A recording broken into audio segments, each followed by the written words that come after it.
Nous ouvrons aujourd'hui un épisode sombre mais fondamental de la Genèse, l'histoire d'une famille brisée. Une famille dont les tensions silencieuses vont faire naître le premier meurtre de l'histoire. Une famille où la relation père, mère, enfant est déjà un champ de bataille. Cette famille, ça n'est pas n'importe quelle famille, puisque selon le mythe biblique, elle constitue en son temps l'ensemble du genre humain. Autant dire que cette tragédie, ça n'est pas seulement celle de quelques personnes, c'est celle de l'humanité tout entière. Et cet épisode de l'histoire biblique nous montre, dès les premiers pas de nos ancêtres, une vérité dérangeante. Les crimes des enfants naissent souvent dans les silences, les défaillances ou les choix des parents. L'histoire de Caïn et Abel n'est pas seulement le récit d'une jalousie fraternelle, c'est celui d'une parentalité mal orientée, d'un père absent, d'une mère qui projette sur ses fils des programmes impossibles, et d'enfants pris dans un réseau de symboles qu'ils n'ont pas choisis, qu'ils ne comprennent pas.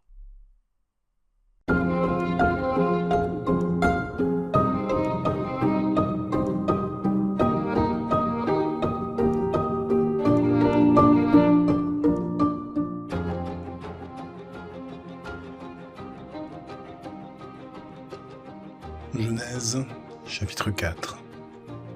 Or l'homme s'était uni à Ève, sa femme. Elle conçut et enfanta Caïn, en disant « J'ai fait naître un homme conjointement avec l'Éternel. » Elle enfanta ensuite son frère, Abel. Abel devint pasteur de menu bétail, et Caïn cultiva la terre. Au bout d'un certain temps, Caïn présenta du produit de la terre une offrande au Seigneur. Et Abel offrit de son côté des premiers-nés de son bétail, de leur partie grasse. Le Seigneur se montra favorable à Abel et à son offrande. Mais à Caïn et à son offrande, il ne fut pas favorable. Caïn conçut un grand chagrin, et son visage fut abattu. Le Seigneur dit à Caïn, « Pourquoi es-tu chagrin? Et pourquoi ton visage est-il abattu? Si tu t'améliores, tu pourras te relever. Sinon le péché est tapis à ta porte, il aspire à t'atteindre. Mais toi, sache le dominer. » Caïn parla à son frère Abel. Mais il advint, comme ils étaient au champ, que Caïn se jeta sur Abel son frère et le tua. Ainsi donc, dans le mythe biblique, naît Caïn, puis Abel. La Bible dit quelque chose de frappant, ou plutôt justement, elle ne dit rien et tout le problème est là. Adam ne parle pas. Adam n'agit pas. Adam ne nomme pas. Adam est absolument absent. L'homme qui a reçu le monde, qui a été façonné par Dieu pour être gardien, pédagogue, vis-à-vis, eh bien il semble s'effacer au moment même où la tâche la plus humaine de toutes se présente, l'éducation de ses enfants. Et il y a là un silence lourd, un silence qui dans le texte résonne davantage que n'importe quel discours. Adam, l'homme, le père primordial, ne transmet rien. Ni savoir, ni symbole, ni affection, ni limite. Or, on le sait bien, l'absence du père est criminogène. Alors tous les enfants sans père ne finissent pas en prison, heureusement, loin s'en faut. Mais en revanche, une très large proportion des criminels sont issus de familles fragmentées, décomposées, recomposées, dans lesquelles le père est absent. Car cette absence laisse un espace vide, où s'installe la confusion, l'angoisse, la surcompensation et parfois la violence. Dans cette famille humaine des origines que nous présente la Bible, le père n'est pas mort et il n'est même pas parti. Non, il est juste silencieux. C'est un père silencieux qui laisse ses enfants se construire dans l'instabilité. Et ainsi, le premier meurtre éclot dans une maison où la figure parentale supposée dire la loi n'a pas assumé son rôle. Une famille dans laquelle les deux pôles parentaux n'ont pas été à égalité, et où donc un déséquilibre s'est installé. Parce que si Adam n'agit pas, Ève, elle, agit, et pas qu'un peu. Alors elle met au monde, bien entendu, mais pas seulement. Elle parle, elle nomme. Et dans la Bible, nommer, c'est pas un geste neutre. Nommer, c'est un acte créateur, un acte démiurgique. Nommer, c'est fixer une identité.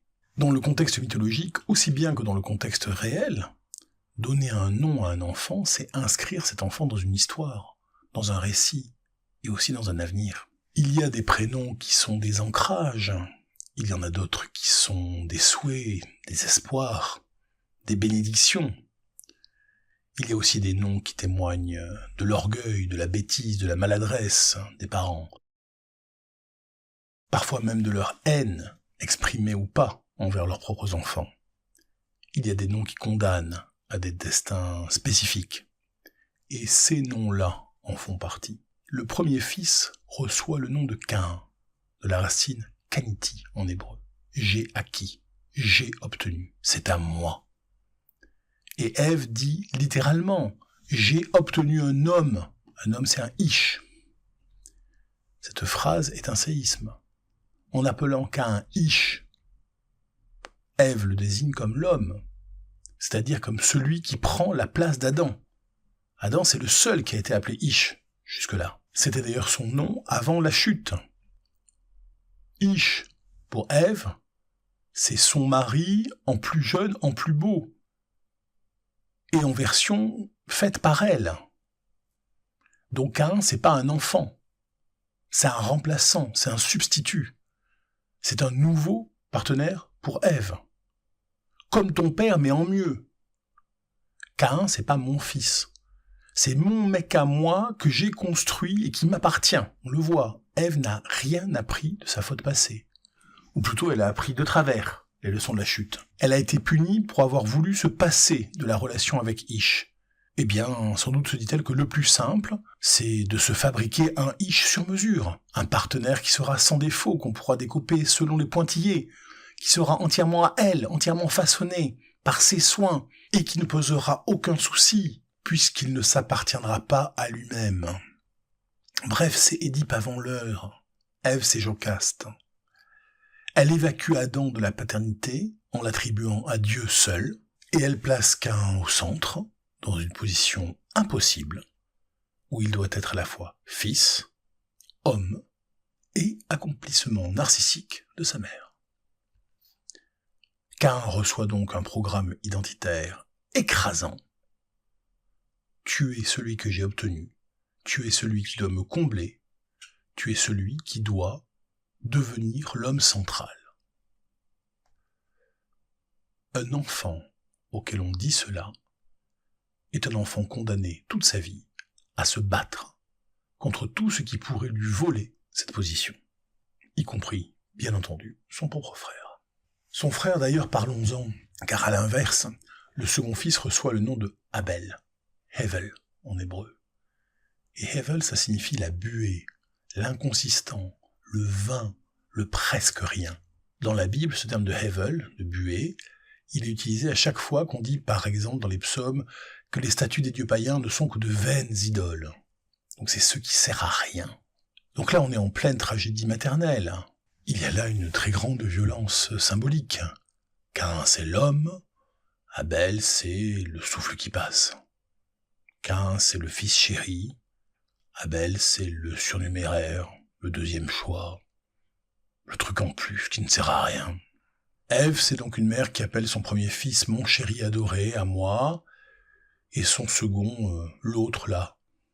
Peut-être sans en avoir conscience, elle structure une relation fraternelle d'avance vouée à l'échec. Quand une mère dit symboliquement ou explicitement « le premier est tout, le second ne sert à rien », le drame n'est jamais loin. On imagine souvent, dans l'image d'Épinal, Caïn comme un monstre abject et Abel comme un saint. Mais c'est beaucoup plus subtil que ça dans le texte biblique. Ce que ça nous dit, c'est que la catastrophe était inscrite dès l'enfance. Lorsque le premier fils reçoit le message « Tu es l'homme », il comprend naturellement « Tout ce qui me menace doit disparaître. J'ai le droit, j'ai le devoir de rester au centre, de rester le centre. » Et quand le second reçoit comme message « Tu n'es rien », il comprend « Ma vie n'a pas d'importance. Je suis facultatif. » Beau tableau familial, bien équilibré, un fils hypertrophié, un fils atrophié, un père absent. Personne n'est à sa juste place. Personne n'est dans son juste rôle. On se demande bien ce qui pourrait mal se passer. La violence de Caïn n'est pas née dans un champ. Elle est née dans une maison. Elle est née dans un foyer parental dysfonctionnel. Et cet épisode nous rappelle quelque chose d'essentiel. Certes, les parents ne sont pas intégralement responsables des actes de leurs enfants en tant que tels, mais ils sont responsables de leur éducation et des conditions qui forment leur cœur. On éduque ces enfants par ce qu'on leur dit, on les éduque surtout par ce qu'on leur montre, ce qu'on leur transmet, dans le moment où on n'a pas l'impression qu'on est en train de les éduquer. Et la Genèse nous montre que mal aimer, aimer de travers, aimer de manière déséquilibrée, priver l'un de reconnaissance, surcharger l'autre de projection ou de protection, simplement se taire quand il faudrait parler, tout cela peut devenir explosif. Les enfants grandissent dans des récits, dans des mots, dans des noms. Et ces noms peuvent sauver comme ils peuvent détruire. Ils grandissent aussi parfois dans l'absence de ces mots et de ces noms. Caïn et Abel ne sont pas nés violents. Ils sont nés dans une famille où l'équilibre n'était pas respecté. Et si l'on peut bien entendu juger Ève coupable du désamour qu'elle démontre pour l'un et de l'amour désordonné, débordant, incestueux pour l'autre, Adam est tout aussi coupable de n'avoir pas opposé à ce pôle maternel déstructuré un pôle paternel structurant. Adam absent, Ève injuste. L'un des garçons grandit dans un amour excessif mais sans loi, et l'autre est encore plus infortuné puisqu'il grandit sans amour ni loi. On ne peut pas vivre sans amour. On ne peut pas non plus vivre sans loi, sans limite, sans daï en hébreu. Vous vous souvenez peut-être, si vous avez écouté l'épisode sur les noms de Dieu, que le daï, Shaddai, c'est le premier nom sous lequel les humains connaissent Dieu dans la Bible. Shaddai, c'est le Dieu qui pose la limite, celui qui dit « c'est assez ». Or, c'est à ce Dieu, Shaddai, que sacrifient Abel et Caïn. Ceux qui n'ont pas reçu la loi de leur père, instinctivement, se tournent vers le transcendant pour la chercher. Et si vous comprenez que c'est au Dieu des limites, au Dieu du surmoi, en quelque sorte, que sacrifient Abel et Caïn, vous comprenez pourquoi un sacrifice est accepté et pas l'autre. Car un des deux sacrificateurs a déjà l'expérience, sans doute douloureuse, sans doute tragique, de la finitude de son propre être, et de l'extension limitée des capacités de sa volonté et de ses actes. L'autre, en revanche, a toutes les raisons de se croire infini. Et pourtant, c'est Caïn qui offre le premier sacrifice. Comme si on voulait dire que c'est lui qui a le plus besoin de limites, qui a le plus besoin de Shaddai. Et justement, que fait Shaddai ? Shaddai confronte Caïn à l'échec. Il lui donne justement ce qui lui manque. Pas ce dont il a envie, ce dont il a besoin. Et ce dont il a besoin, c'est un refus. Pour une fois. Et Caïn, tout plein de son orgueil, tout plein de sa puissance et de sa suffisance, n'est pas capable de comprendre qu'il ne peut pas être agréé par le Dieu des limites tant qu'il se croit illimité.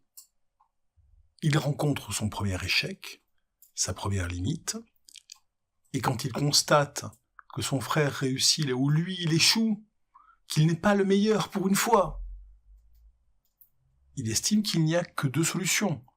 Faire l'effort de s'améliorer personnellement, c'est ce que Dieu lui dit quand il lui dit que oui, il peut réessayer. Ou alors tuer celui qu'il dépasse. Dans les deux cas, il sera à nouveau le meilleur. Il y a une solution qui est plus contraignante que l'autre. Alors la Bible n'excuse pas Caïn. Il est clairement dit qu'il porte la responsabilité de son acte. Mais la Bible nous montre aussi le terreau sur lequel pousse la violence. Comment on en arrive là ? Camus disait que mal nommer les choses, c'est ajouter au malheur du monde. Et bien, la Bible, bien avant lui, en avait fait une démonstration mythologique. Caïn, j'ai obtenu, le fils objet, le fils qui remplace, le fils qui n'est pas autorisé à être lui-même puisqu'il n'est que l'ombre portée de sa mère, le fils mal aimé parce que trop aimé, et Abel, la buée, le fils dispersé, le fils néant, celui qu'on n'attend pas, celui qu'on n'attendait pas, peut-être, celui dont on ne tient pas compte, le fils mal aimé parce que trop peu aimé. Donner ses noms, c'est déjà blesser. Nommer un enfant, c'est lui donner un récit intérieur, un sol où s'enraciner, une dignité ou une fragilité.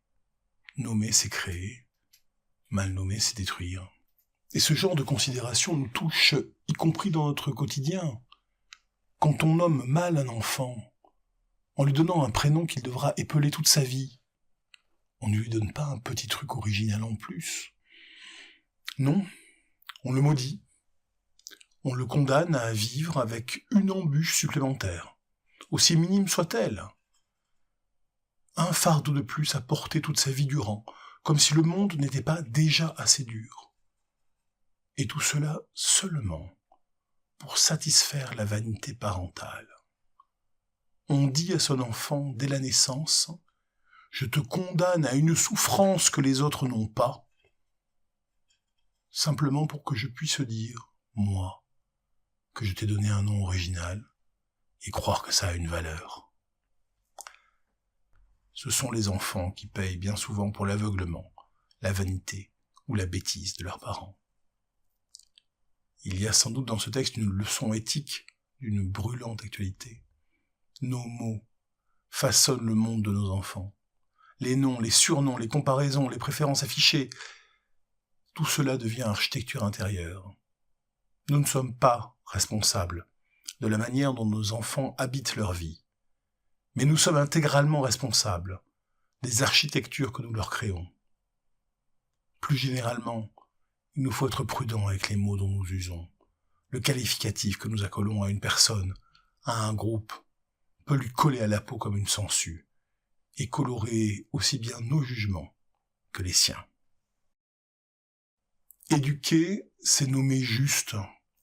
Dans cet épisode, la Genèse nous montre que le premier meurtre naît dans la parole mal orientée, dans l'absence d'éducation et l'absence d'autorité.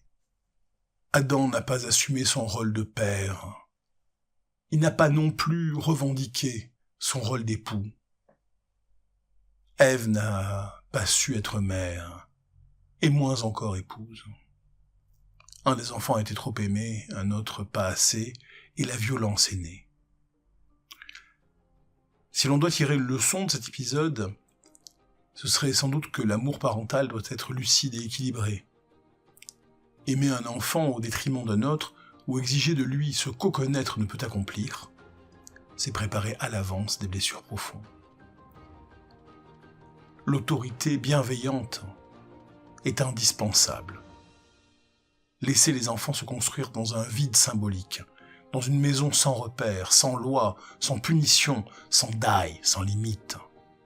Ce n'est pas les rendre libres, c'est les exposer à leurs propres démons. Éduquer, ce n'est pas ou pas seulement corriger les fautes, c'est construire l'âme avant qu'elle ne s'égare, nommer juste, donner à chaque enfant une place réelle, une valeur, un horizon. C'est pour les pères comme pour les mères, apprendre à être présent, à parler, à nommer, à transmettre et à établir la juste distance.